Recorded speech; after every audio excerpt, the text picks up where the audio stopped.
Hello and welcome. I am Zerbraxi. Please stop voting with your wallet. Like, we got some people out here who are trying to fight on your behalf for better business practices in the games industry, but we're getting slaughtered out there.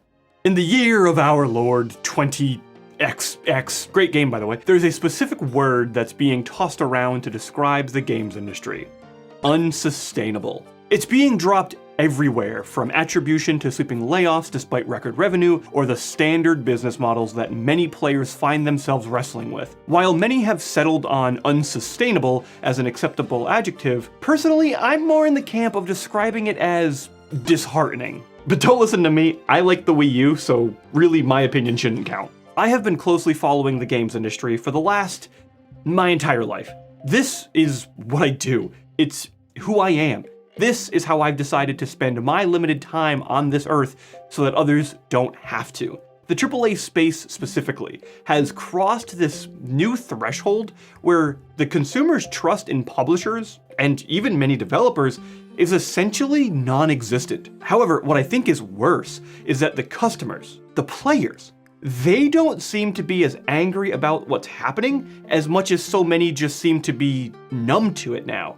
Completely apathetic and almost helpless as they watch their primary source of entertainment twist and morph into this exploitation assembly line. It can get pretty hard to stay positive when a golden child studio like Bungie lays off 220 employees when only 2 days before the firings, the CEO is inviting people to their house so that he can show off his brand new exotic sports cars he just bought. Wait, did that really happen? Hold on, there's no way. Give me 1 sec, I gotta look this up.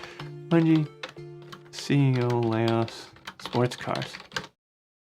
Oh my god!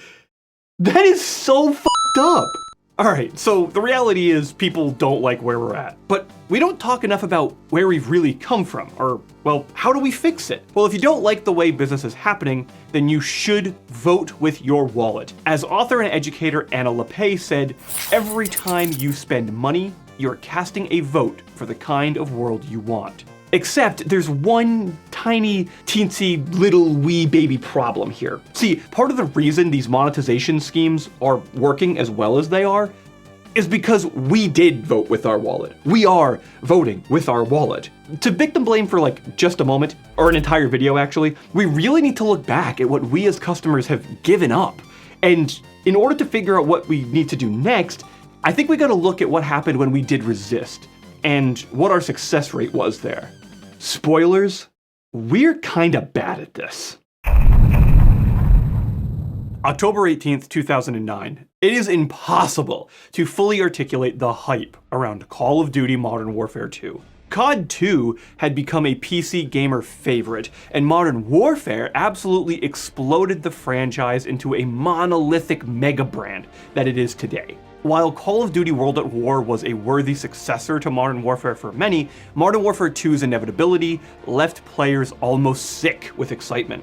October 18th, 2009.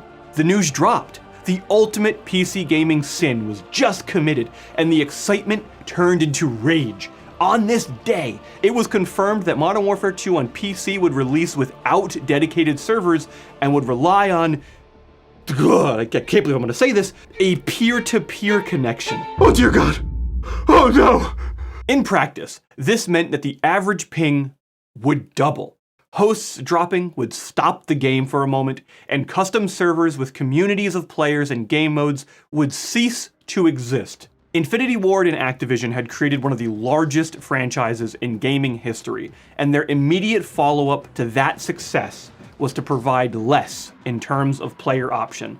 And to top it all off, the icing on the modern military shooter cake was a $10 price increase for the game as well. As the old saying goes, pay more, get a mostly competent sequel with critical features removed. The calls for the boycott were loud, clear, and nothing was going to get these players to pay their hard-earned cash for such an insult to their intelligence and... Mission failed. We'll get them next time. Gamer boycotts are now just considered a joke. People will type angrily and use threatening language, but when push comes to shove, self-control requires, well, exactly that. Self-control, and that's actually difficult. Trust me, I was there.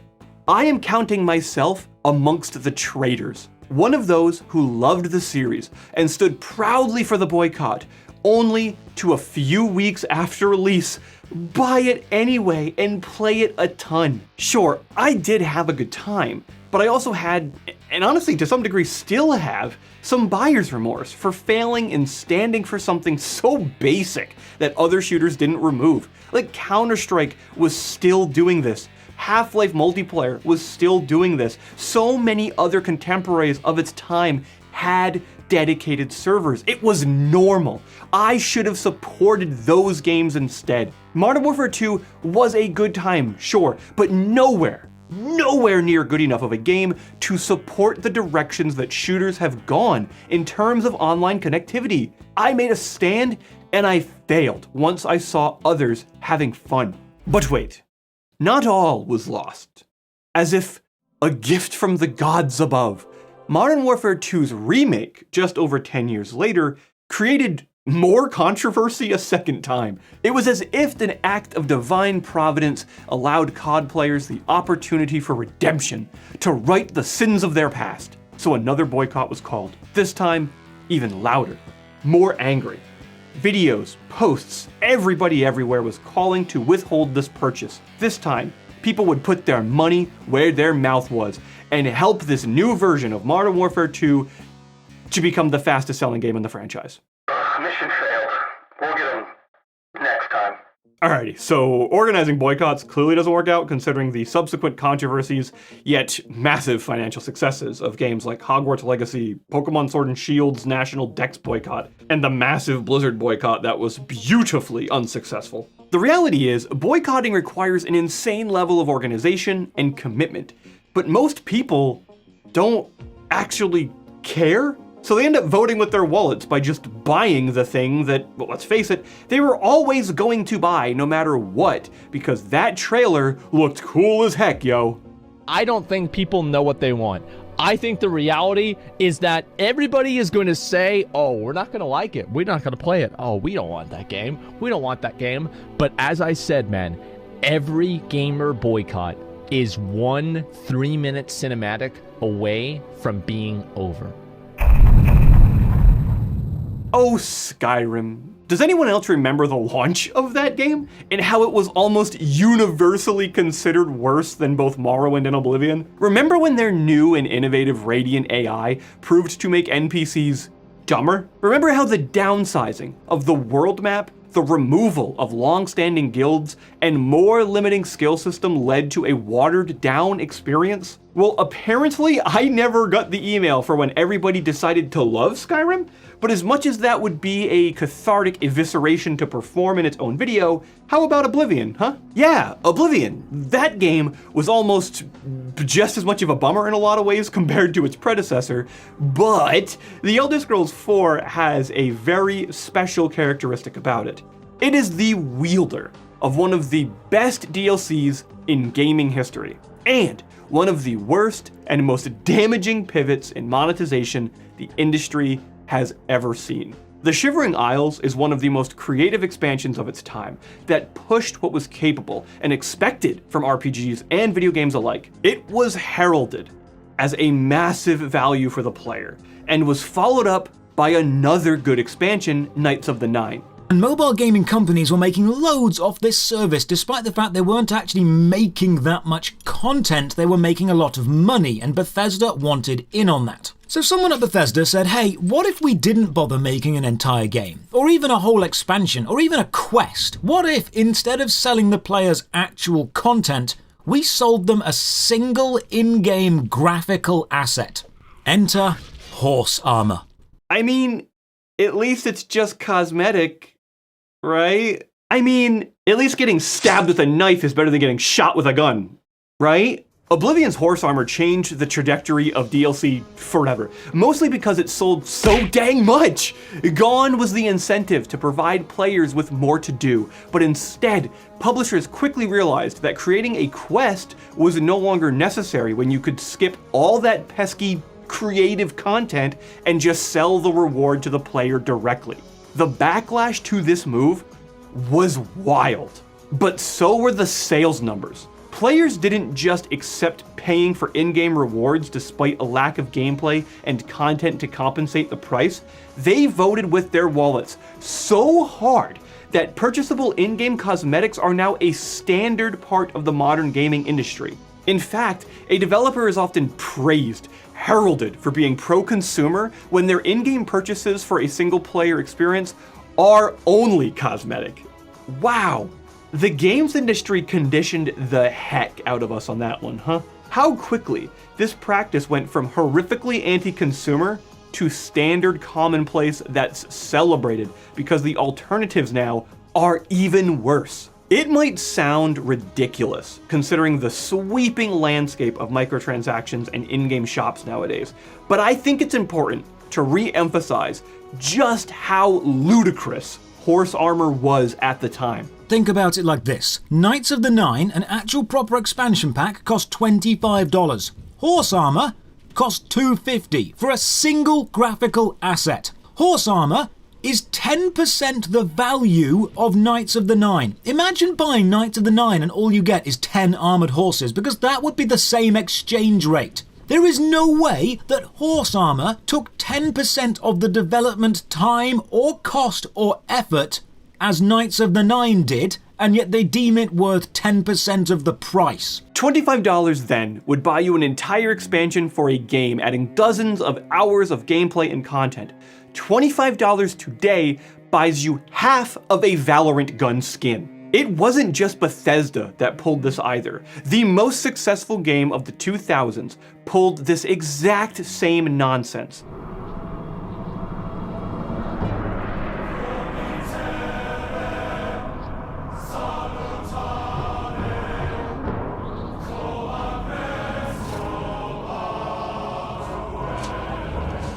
World of Warcraft was everywhere. Like, quite literally. It was all over the news, the radio, television episodes of crime dramas like Law & Order, and even South Park of all things. It was a phenomenon that rivaled the likes of Pokemon and Minecraft and Fortnite. It was the video game for a while, and only had competition from titles like Call of Duty and Halo. WoW's monthly subscription model worked wonderfully for Blizzard and for the players alike, as it guaranteed a consistent flow of content, a steady stream of revenue in which to make that content, and being a subscription, it meant that everything in the game was always accessible to everyone. That was the key part. So keeping the players happy and engaged with things to do was the clear incentive for Blizzard as the developer. Didn't have things you wanted to do? Then you just canceled your subscription. A developer that was heralded as the golden child of development studios of the 2000s, one that disrupted, one that perfected pre-existing design formulas, one that created an entire convention at a financial loss just to celebrate the fans, one that had a high standard set by its players and a standard that was consistently met over and over and over again.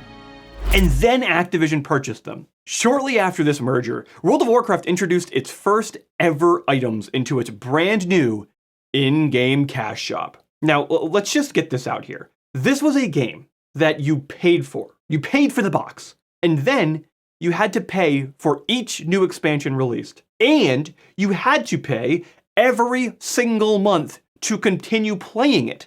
And now, with the money that you paid the company, they decided to change that agreement and now add additional purchases you would need to make on top of buying the game and paying every single month. For the first time ever, everything in the game was not accessible to everyone. 2 mini pets were the start of this.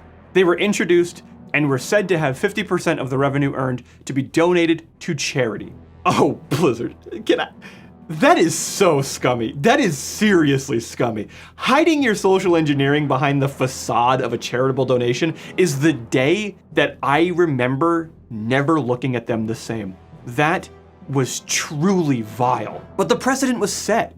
Why have a fair financial exchange that keeps all players on an equal financial playing field in terms of access to content when you could add more things that shatters players' trust in the access equilibrium? Sure, it was just mini pets now, but what was next? If you look at that, then that clearly indicates that they're going to be rolling out more microtransactions in future for items in-game. And they don't state what those items are. And their definition does not specifically exclude stuff like gold, mounts, items, gear. It doesn't. It's as simple as that.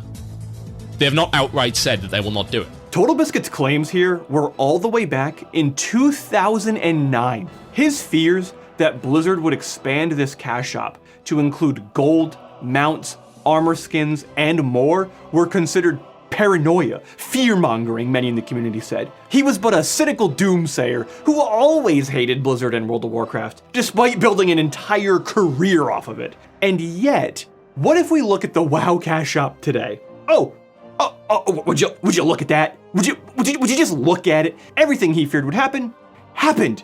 All of it, and more. I remember myself when the 2 mini pets were data mined. Myself and loads of other players and friends were scouring the game to find where these little guys could be hidden. What mob dropped them? What quest was added that we didn't see in the patch notes? What content required completing to obtain them?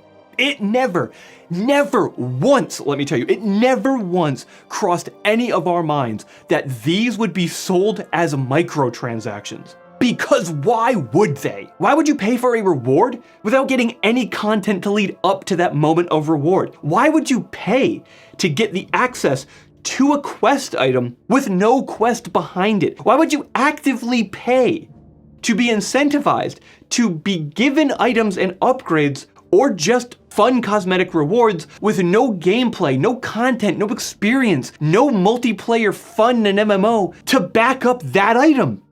It made no sense to me. It made no sense to many of us then.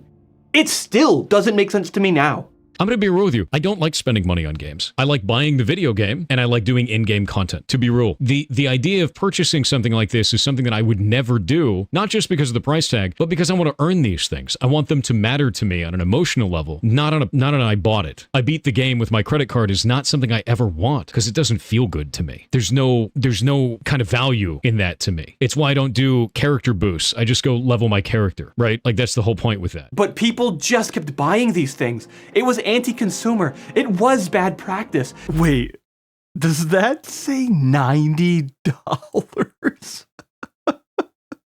Oh my goodness.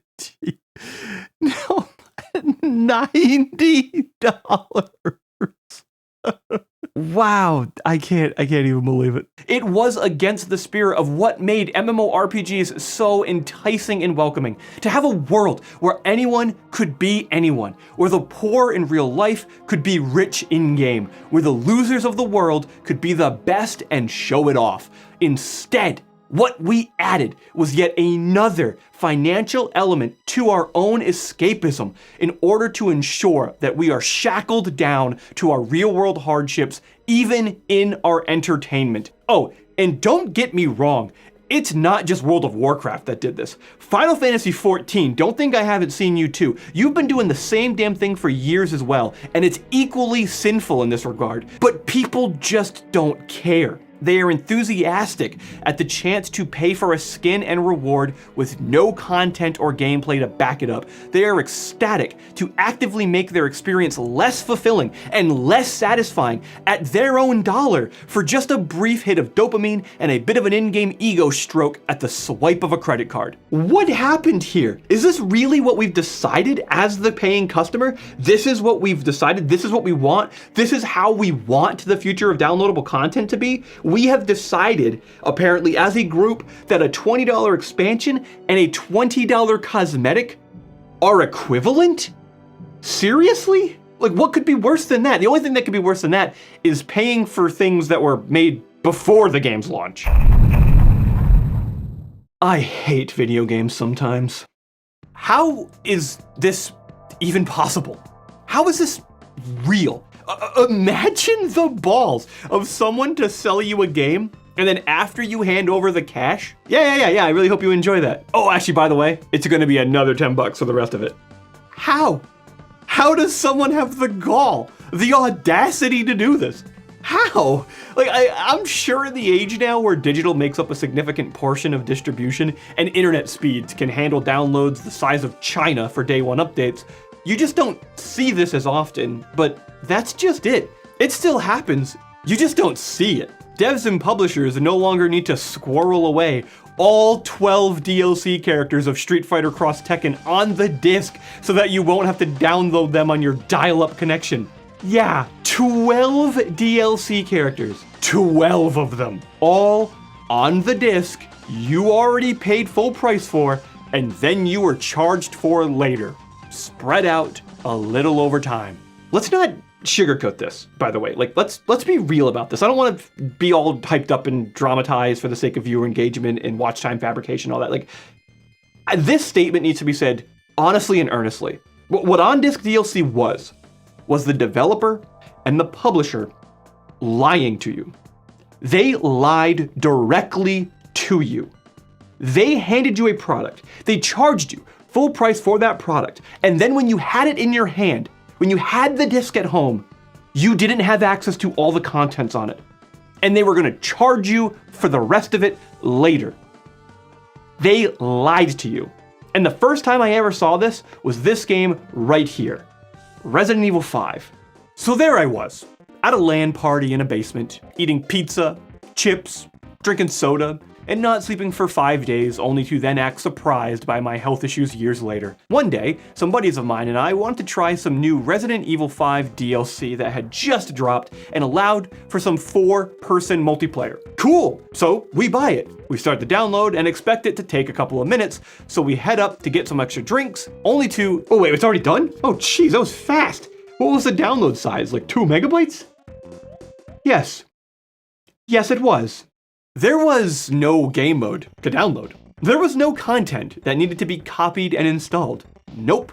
It was simply downloading a key to unlock the content that was already on my disc in the console. We were all so caught off guard, and being a bunch of tech nerds at the time, we knew exactly what had just happened. And we were livid. To this day, I and none of those friends have ever actually played this DLC. Nope, we can't do it. We couldn't do it. The bad taste that it left in our mouth was so strong that we can't even give it the time of day despite paying for it. Technically twice. There's this beautiful line from someone at Capcom when asked about this. It's so good. Versus mode represents content that was created outside the scope of the original design of Resident Evil 5. This is an all-new mode that required additional resources to create. Oh, additional resources and outside of the project's scope, huh? So outside of the scope that it was completed before launch. Completed early enough to not only beat the release date, but also to hit the final update before submission to manufacturing, which often occurs months before it hits the shelf? Yeah, outside of that scope, all right. Some people might call that a bit, hard to believe, we'll just say. No, it's called lying. Lying. They were lying and they got caught. F*** 'em. This is why on-disc DLC is probably my favorite of the terrible business practices of the industry. It's so brazen. It's so blatant. It's so confidently evil that it's almost inspiring. When 2K Games comes out and explains that Bioshock 2's multiplayer DLC was on-disc for technical reasons, really? Really? That was the best you could come up with? Really? On-disc DLC is also just such a perfect name for the BS business practice that this is. On-disc downloadable content. It's downloadable content you don't have to download because you already have it. It's brilliant. And yet, it worked. It created a controversy. It created many of them. And yet people just kept voting with their wallet that they didn't care. Like, how could it get worse? How could it honestly get worse? How could it possibly get worse than knowing that you're being scammed and baited? Oh, I know. How about we make that DLC still before launch. We just tell everybody it was out of scope. That's easy enough to do. But we don't put it on the disc. Huh? Look at me go. Finding new and creative ways to hate myself. Day 1 DLC is often dismissed and defended under the same claims as the on-disc DLC.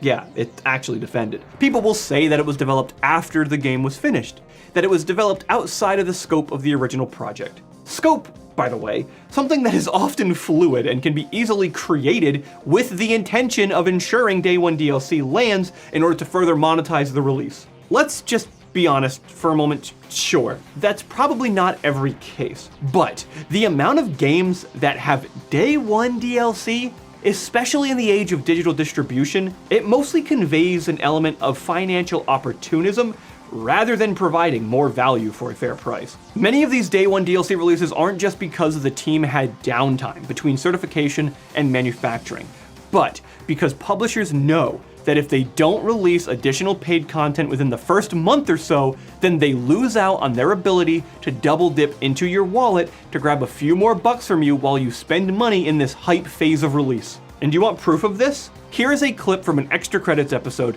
that is trying to make the case for why Day 1 DLC is actually a good thing. But notice the key detail as to the why Day 1 DLC exists. As much as we complain about publishers trying to sell us DLC before we've even opened our copy of the game, they're not doing it without reason. History has shown them that with every passing week they wait to release DLC, the percentage of their audience that'll buy it drops drastically. The longer they wait to offer it, the fewer of us are interested in buying. Look, I know that Extra Credits is often fighting for the best interest of developers as much as they fight for the best interest of the customer. I understand that they regularly contextualize bad business practices as necessities at times in order to keep development as profitable as possible, and I'm not against the understanding that some things aren't always perfect, but they're necessary. I really do get it, and I don't even disagree with Extra Credits on many things. This though, here's a real positive. Day 1 DLC could be added for free as a value add at launch in order to secure more purchases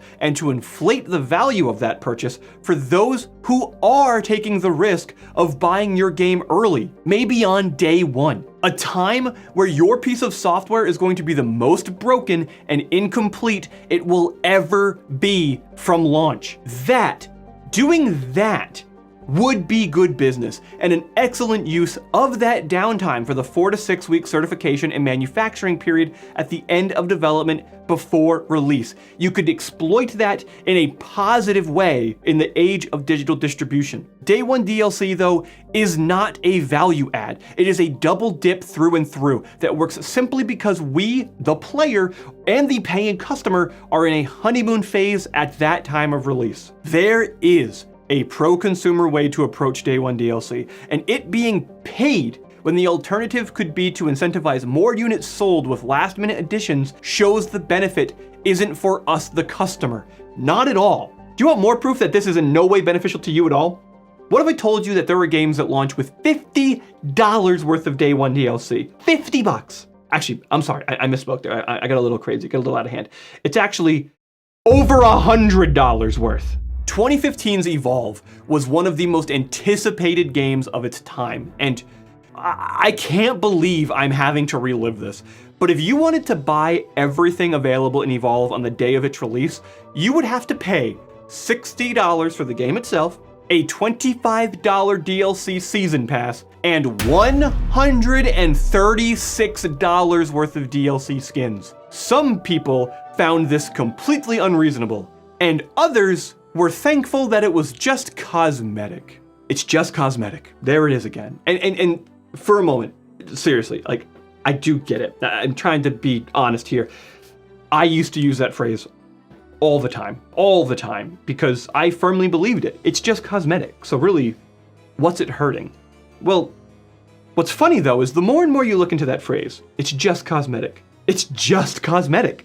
It actually devalues it. It's just cosmetic. It's not even worth what you're asking for. It's just cosmetic. I'm not against cosmetics as a whole, but the phrase, it's just cosmetic, is not this blanket defense that works for everything. The more and more you realize and critically analyze that phrase, it's just cosmetic, the more and more its defense crumbles. The integrity of its value crumbles further and further. But I will defend Evolve on one thing. At least it didn't make its Day 1 DLC be critical lore and story building content.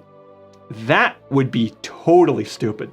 Mass Effect 3 and Javik. This is still one of the largest pieces of buyer's remorse I have ever had with video games. I did it. I fell for the hype. I fell for the bait. I knew exactly what EA and BioWare was doing, locking a character that is a member of a critical race that expanded upon the story of the finale of the Mass Effect trilogy, a character that people claimed wasn't necessary, despite having lore conversations with friends who didn't buy the DLC, and they were massively missing bits of information that they didn't have access to. Day 1 DLC just sucks. It sucks. It never feels good, and my lack of impulse control at times just makes me more and more frustrated with every time a game engages in it, as I feel yucky after that purchase. This is a prime example of where I have to acknowledge that I am part of the problem. I say I want better from companies. I say I want better practices in the industry,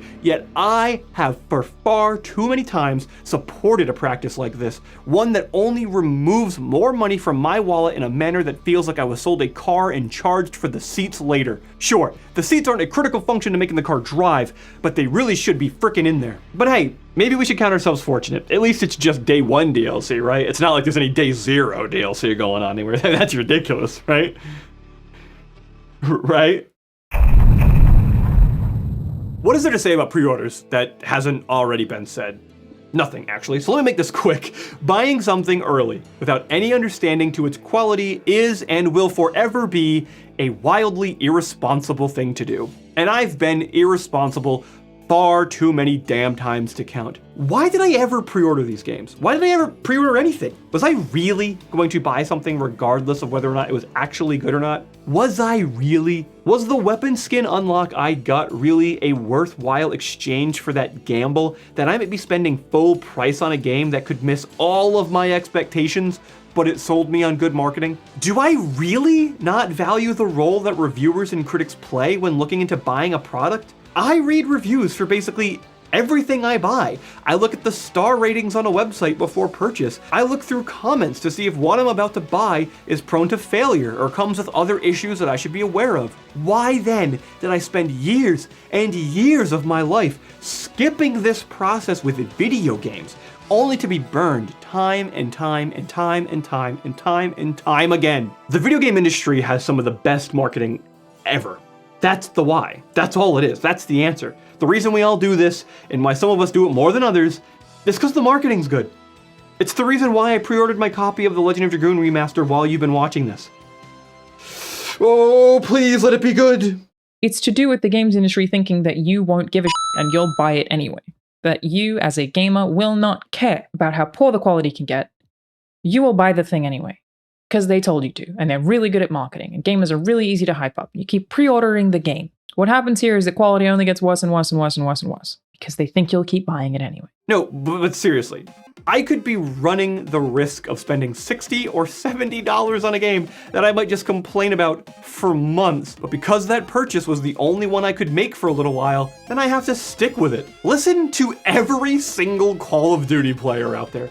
They will pre-order every single new entry and then hate themselves for a year until the next one. Actually, they might have a different problem of extreme masochism, but still, not to mention how convoluted pre-order bonuses themselves get. Best Buy has one reward, Amazon has another, Target comes with a small piece of merch, and GameStop will take your pre-order and still not have a copy for you available on launch day, and offer you a $5 trade-in value before you can even play it. Pre-ordering being bad is like saying the sun is hot. Sure, there's that one guy on Reddit who will fight you, but everybody knows it's a true statement. But yet here we are, still pre-ordering again and again and again and again, because we the customers are out to pretend like if we don't pre-order the next Grand Theft Auto, then Rockstar might not have enough billions of dollars to make the next one. The only thing that might be dumber than all the times I spent money pre-ordering is all the times I paid money to play a game before it was even done. Look, I actually have a soft spot for early access. I really do. I've kickstarted games that I'm proud to have supported.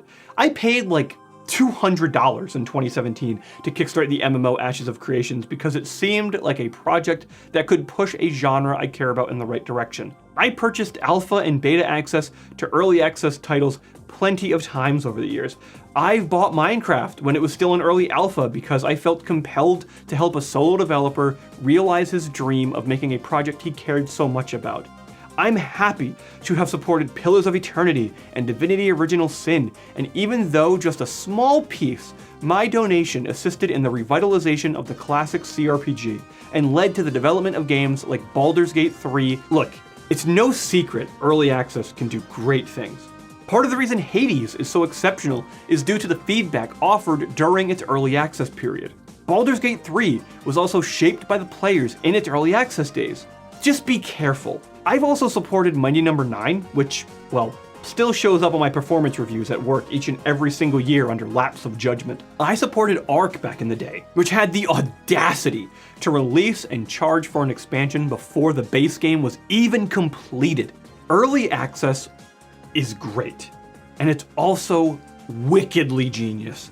Companies no longer invite players to their alpha and beta testing. They no longer have to spend time and effort to filter out the right applicants to ensure the feedback provided is practical and functional. Instead, they now charge the customer in order to test the very product they spent money on. Think about that for just a moment. You're paying to test somebody's product. It almost sounds evil and illegal, right? Like, imagine if a government had to step in to protect people from being charged for testing unreleased products, or just charged for incomplete products. That's the risk of, like, angel investing, not general consumer purchasing. But here we are. So many of us are just passionate about the industry that we would support games before they're even out. In a way, it's awesome that video games have the love that they do, that they have the support that they do. I guess what I'm just saying is, yet again, just be careful.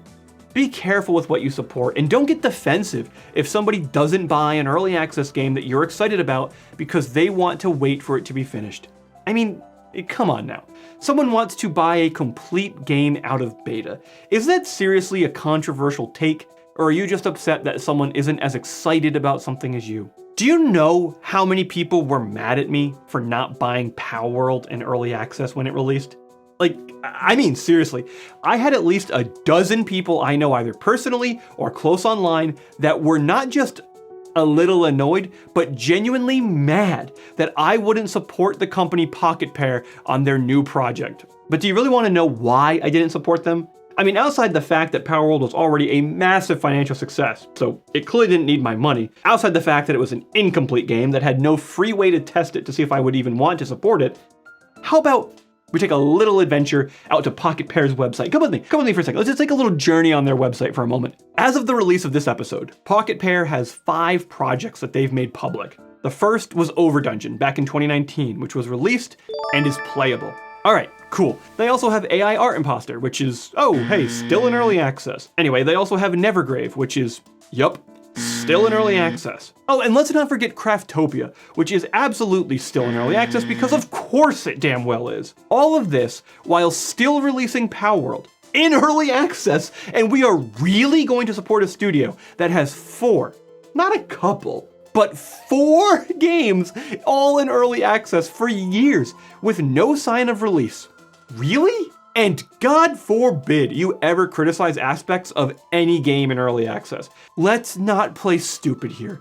There are developers and publishers who are fully aware and keenly excited by the fact that they can point to the early access banner and exclaim, well, we're not released yet, so that criticism isn't fair. What's even more frustrating is that players also make that same argument in defense of a product that they claim to care so much about. They bought it before it was ever done. The phrase early access originally unfolded as a warning label to ensure that customers knew they were buying an incomplete game, but it's morphed into this shield to deflect anything negative said about it. It has been twisted into this gross amalgamation aimed at driving up hype culture and exploiting people's curiosity rather than entering an honest agreement for those more of the enthusiast nature. How many of you who play early access games regularly actually go back years later when it's done? How do you know where the game is in development?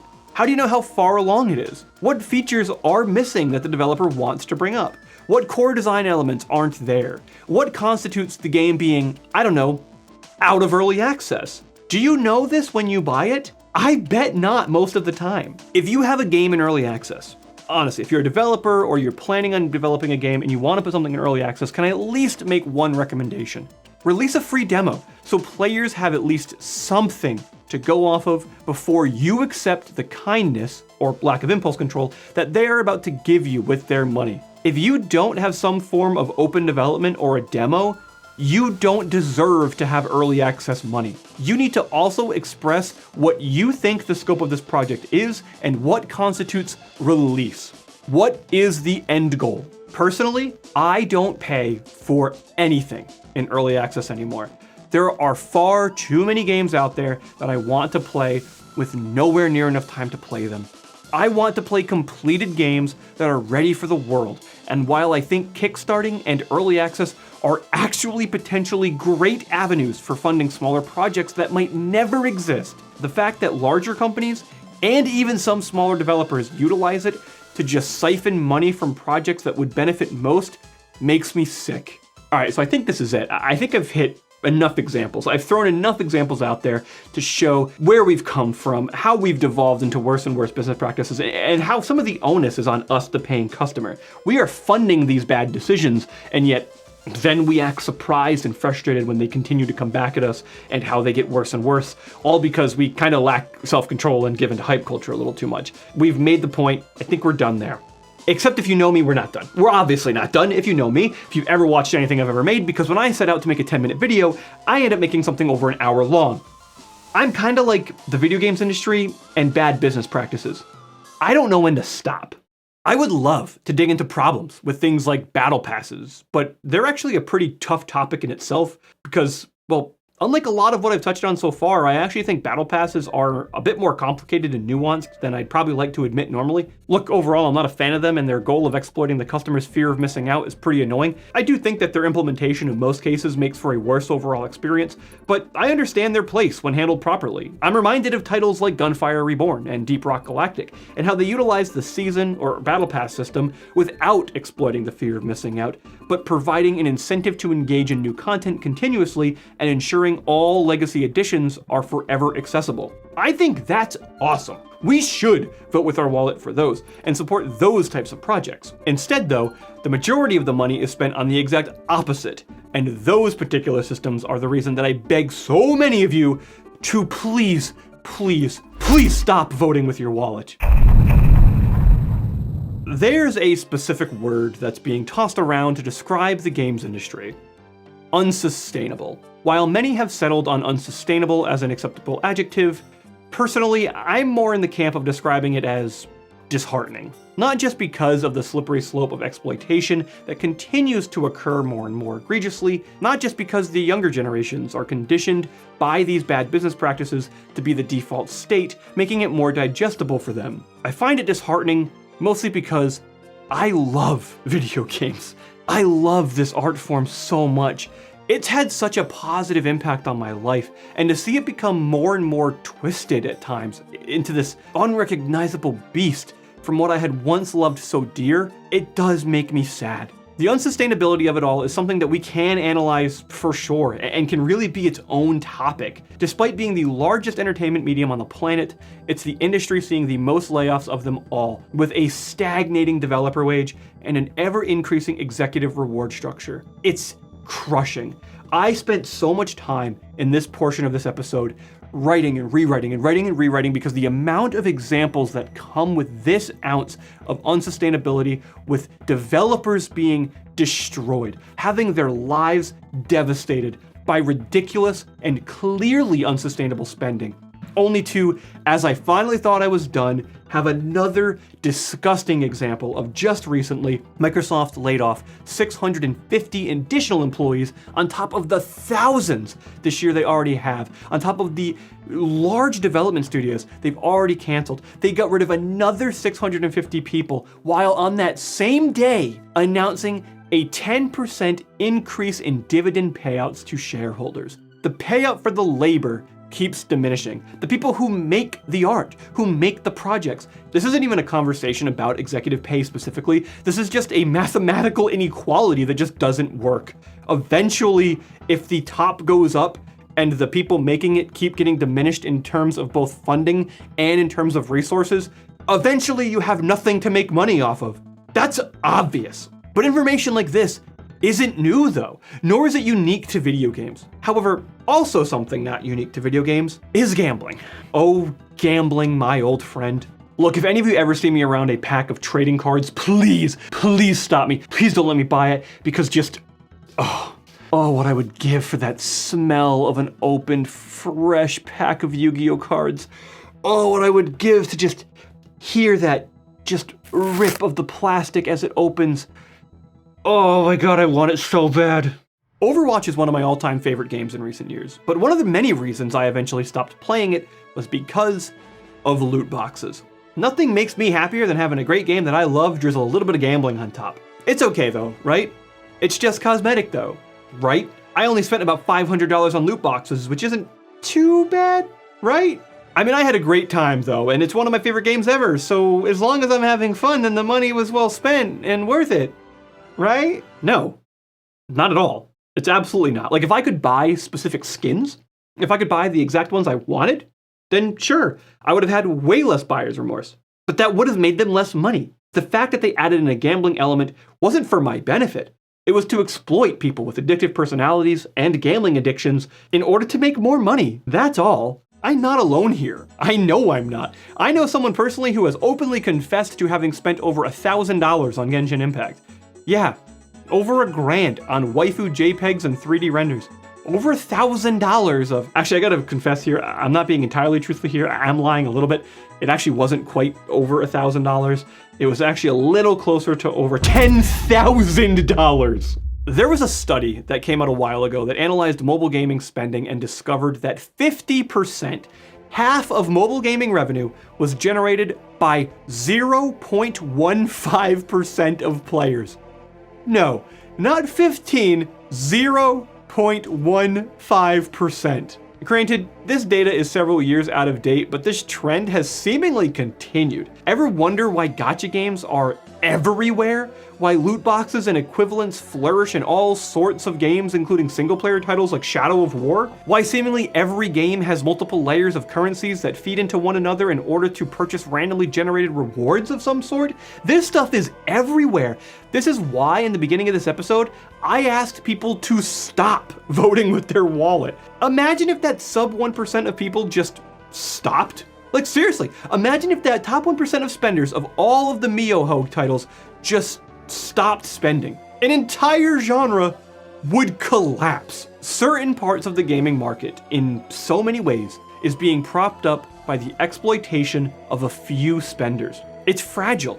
It's reckless. It's truly unsustainable. Now, of course, yes, I am being a bit dramatic asking people to stop voting with their wallet. Really what I'm calling for is the exact opposite at the end of the day. I'm asking that players think like customers of a product and not supporters of an art form that all too often disregards the buyer's best interest. In a way, I really was just lying directly to your face. Just like the video games industry. Trust me, I really don't like how cynical I'm coming off in this episode. I'm usually way more positive and have a grand old time and actively seek to bolster up and to prop up the positives of games, even if they're not good. But the reason I'm making this is because something I needed to do personally was to just stop. I had to just stop voting with my wallet. I just didn't buy any previous monetization methods that I've listed in this episode for a while so that I could explore which elements I truly found against my morals or what I found to be truly unsustainable. There are going to be plenty who disagree with me here, and honestly, that's great. I welcome the debate, I really do. I also know there will be plenty of people who will be genuinely offended that I think MiHoYo is a terrible company who actively seeks to make barely effective action games strictly as flashy vessels for neurodivergent exploitation in the same vein as lottery machines and are just following the same egregious footsteps of their grandfathers like MapleStory before it. The thing is, I've been there. I'm not just calling people out in this video to stop buying things that I really think they should stop buying because I disagree.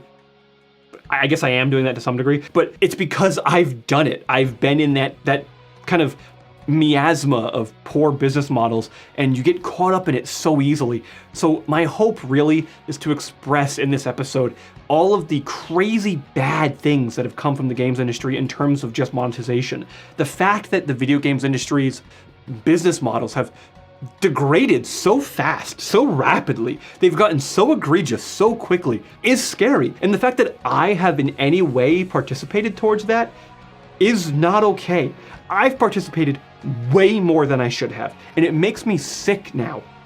My hope is to share these are the things I've fallen victim to, that all of us, or at least many of us, have fallen victim to, and we can stop. We can support and shout out the games that do it well. We can buy and go out of our way to support the games that treat us right, that give good content. We should be propping up any piece of art that is fair and honest to the customer, and get it supported. We do it occasionally. Baldur's Gate 3 was a financial success in every capacity because of its fair business models. We can still keep doing that, and we have to keep doing that.